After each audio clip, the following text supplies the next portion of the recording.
Dalam konferensi pers usai pemeriksaan Inspektur Jenderal Kementerian Dalam Negeri, Sang Made Mahendra menegaskan, pemberhentian Kepala Sekolah SMPN 1 Roni Ardiansyah tidak sesuai aturan. Mengenai sanksi kepada Wali Kota Prabu Mulih Arlan, nantinya bakal diputuskan oleh Menteri Dalam Negeri Tito Karnavian. Hasil pemeriksaan mutasi atau pemindahan jabatan Saudara Roni Ardiansyah Kepala SMP Negeri 1 Prabu Mulih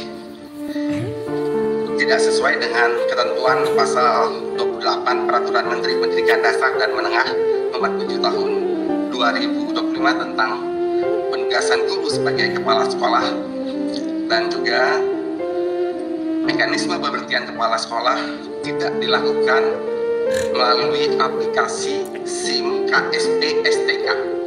Terkait sanksi tadi ini peristiwa pertama lah ya. Kemudian kita lihat sudah diambil langkah-langkah. Kami tentu sebagai APIP akan memberikan laporan lengkap pada Pak Menteri, sekaligus juga akan memberikan rekomendasi sanksi, misalkan untuk diberikan teguran secara tertulis.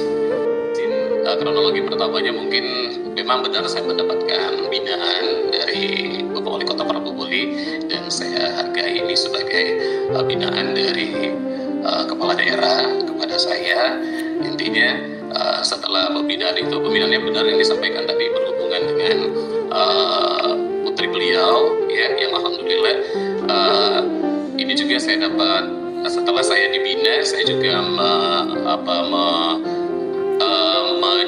menyelusuri daripada kejadian sebenarnya dengan mengumpulkan daripada wakil-wakil kepala sekolah saya dan juga kepada satpam saya, dan alhamdulillah memang hari itu kejadiannya disampaikan oleh Bapak Wali Kota, kondisi memang hujan untuk mengikuti kegiatan marching band dan juga untuk tidak diizinkan masuk untuk dapat parkir di bagian dalam.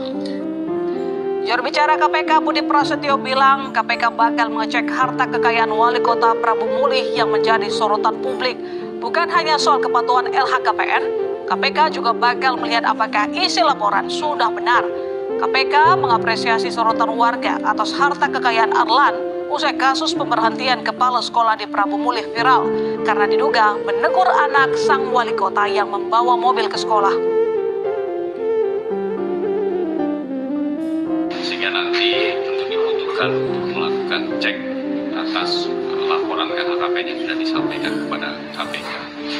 Karena kalau kita bicara soal kepatuhan LHKPN, tentu tidak hanya patuh atau waktu pelaporan, tapi juga patuh terkait dengan isinya.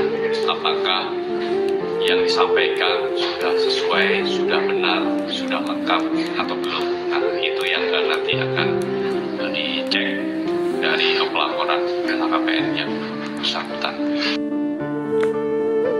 Sementara itu, Wali Kota Prabu Mulih Arlan mengaku telah melaporkan LHKPN sebelum pencalonan dirinya di Pilkada tahun lalu. Pernyataan Arlan disampaikan saat Kementerian Dalam Negeri memanggil dirinya untuk diperiksa kasus dugaan tindakan mencopot kepala sekolah SMP Negeri 1 Prabu Mulih karena diduga telah menegur anaknya yang membawa mobil ke sekolah.